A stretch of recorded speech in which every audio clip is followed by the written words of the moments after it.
ನಮ್ಮೆಲ್ಲರಿಗೂ ಕೂಡ ಶ್ರದ್ಧಾ ಕೇಂದ್ರ ಆಗಿರೋ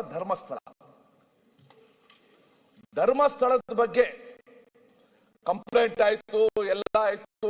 ಇದೇ ಸದನದಲ್ಲಿ ಪರಮೇಶ್ವರ್ ಅವರು ಹೇಳಿದ್ರು, ದಿನೇಶ್ ಗುಂಡೂರಾವ್ ಹೇಳಿದ್ರು, ನಮ್ಮ ದಕ್ಷಿಣ ಕನ್ನಡದ ಪೊಲೀಸ್ ಅವರು ಬಹಳ ಸಶಕ್ತರಾಗಿದ್ದಾರೆ, ಯಾವುದೇ SIT ಬೇಡ ಅಂತ ಹೇಳಿದ್ರು. ಇದಕ್ಕೆ SIT ಮಾಡ್ಬಿಟ್ರು.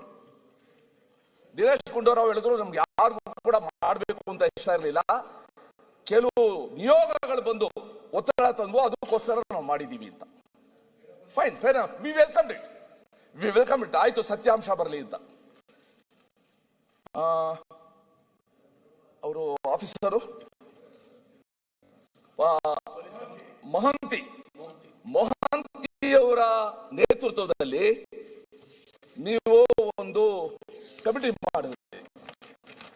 ಆ ಕಮಿಟಿನಲ್ಲಿ DGP ಪ್ರಣಬ್ ಮೊಹಂತಿ,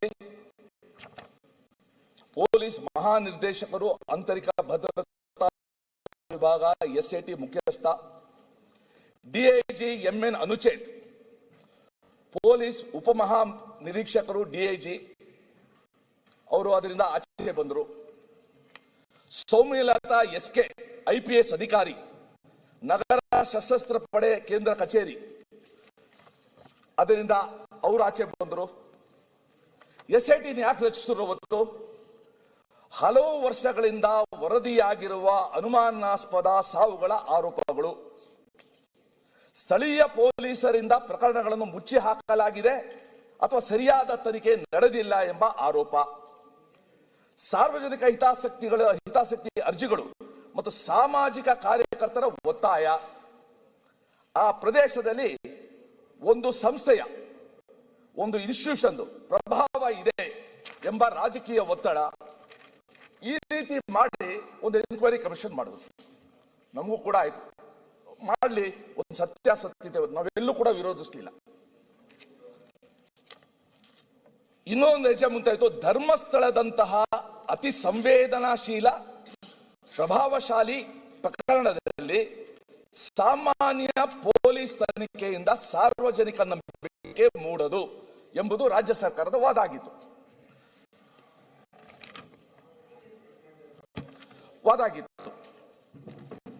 ಈಗ SIT ಏನು ಸ್ಟೇಟಸ್?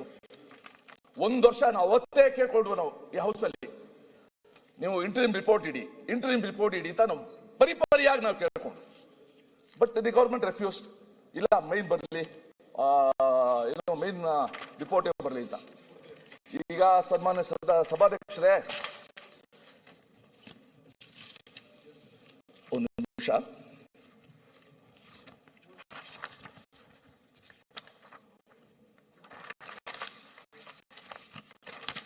ಈಗ ಧರ್ಮಸ್ಥಳದ ಬಗ್ಗೆ SIT ಆಯಿತು, ಅದು ಯಾರೋ ಮುಸುಕುದಾರಿ ಬುರುಡೆ, ಅದೊಂದು ದೊಡ್ಡ ರಾಮಾಯಣ. ಅದು ಅವ್ರನ್ನೇನೋ ಅರೆಸ್ಟ್ ಮಾಡಿದ್ರು, ಅವ್ರನ್ನ ಬಿಟ್ರು, ಗಡಿಪಾರು ಮಾಡಿದ್ರು, ಬಿಟ್ರು, ಅದೇನೋ ನಡೀತಾ ಇದೆ, ಅವೆಲ್ಲ ಪೇಪರ್ ಓದ್ತಾ ಇದ್ದೀವಿ.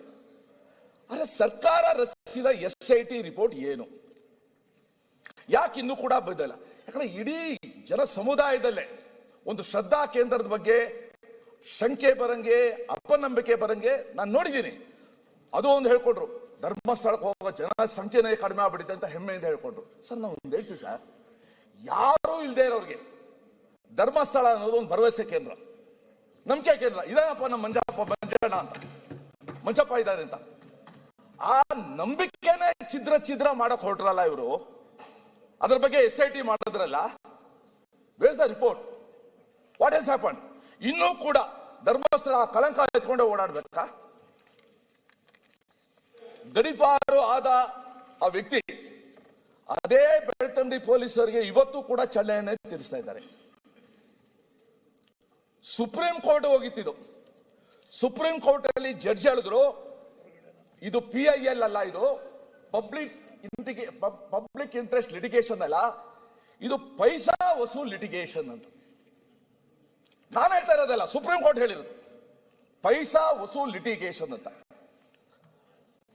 ಅದನ್ನ ಮಾಡುವಾಗ ಕನಿಷ್ಠ ವಿವೇಚನೆ ನೋಡಿಕೊಂಡು, ರಾಜ್ಯದ ಭಾವನೆ ನೋಡಿಕೊಂಡು ಸರ್ಕಾರ ಮುಂದೆ ಹೆಜ್ಜೆ ಇಡಬೇಕಾಗಿತ್ತು.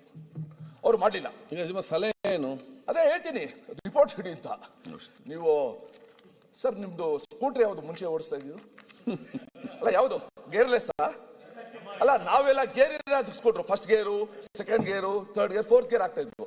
ನೀವು ಗೇರ್ಲೆಸ್ ಅಂತ ಕಾಣ್ತೀವಿ. ಇಲ್ಲ, ಆಗ ನಾವು ಗೇರ್ ಇದ್ದದ್ದೇ, ಮತ್ತೆ ಗೇರ್ಲೆಸ್ ಬಂದದ್ದು. ಓಕೆ, ಸೊ ಈಗ ನಾನು ಹೇಳೋದು, though the High Court has told to continue the investigation, no accused is interrogated or taken into custody till today. All are roaming freely, filing PLs and talking to the social media. Sir, ಇವತ್ತು ನಾನು ಪ್ರಿಯಾಂಕ್ ಖರ್ಗೆ ಅವರು ಇದ್ದಾರೆ, ನಾನು IT. Australia has taken A very serious decision. 16 ವರ್ಷದ ಮಕ್ಕಳು ಏನಿದ್ದಾರೆ, 16 ವರ್ಷದವರೆಗೂ ಅವ್ರಿಗೆ ಸೋಷಿಯಲ್ ಮೀಡಿಯಾ ಎಕ್ಸ್ಪೋಜರ್ ಬೇಡ ಅಂತ. ಯಾಕಂದ್ರೆ ಬಹಳ ಅಪಾಯಕಾರಿ.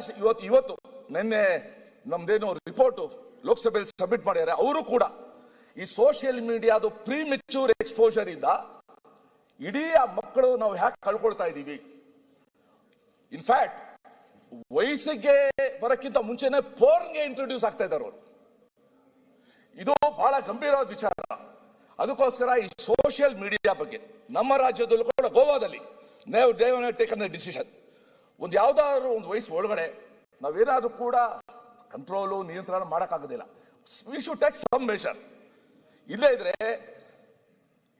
ನಮ್ಮ ಶಾಲೆಗಳ ಪರಿಸ್ಥಿತಿ, ಮನೆಯಲ್ಲಿ ಆ ಕುಟುಂಬದ ಪರಿಸ್ಥಿತಿ ಏನಾಗುತ್ತೋ ನನಗೆ ಗೊತ್ತಿಲ್ಲ. ಯಾರಾಗ್ತಾರೆ ಎಂಎಲ್ಎ ಅಭ್ಯರ್ಥಿ 2028 ಶೀಘ್ರದಲ್ಲೇ. ಪ್ರತಿದಿನ ಒಂದೊಂದು ಕ್ಷೇತ್ರದ ಟಿಕೆಟ್ ಆಕಾಂಕ್ಷಿಗಳ ಸಂಪೂರ್ಣ ಮಾಹಿತಿ ಪೊಲಿಟಿಕಲ್ ಜರ್ನಲಿಸ್ಟ್ KM ಶಿವಕುಮಾರ್ ಅವರಿಂದ. ಕರ್ನಾಟಕದ ನಂಬರ್ 1 ಡಿಜಿಟಲ್ ಮೀಡಿಯಾ ನಿಮ್ಮ ನೆಚ್ಚಿನ ಕರ್ನಾಟಕ ಟಿವಿಯಲ್ಲಿ ಮಾತ್ರ. ನೀವು ಸಣ್ಣ ಆಗ್ಬೇಕಲ್ವಾ? ಅದು ಒಂದು ಉತ್ತಮ ಆಹಾರದಿಂದ ಸಣ್ಣ ಆಗ್ಬೇಕಲ್ವಾ? ಪ್ರತಿದಿನ ನಮ್ಮ ಜೀನಿ ಸ್ಲಿಮ್ ನ ಯೂಸ್ ಮಾಡಿ ಯಾವುದೇ ಸೈಡ್ ಎಫೆಕ್ಟ್ ಇಲ್ದಂಗೆ ನೀವು ಸಣ್ಣ ಆಗ್ತೀರಾ.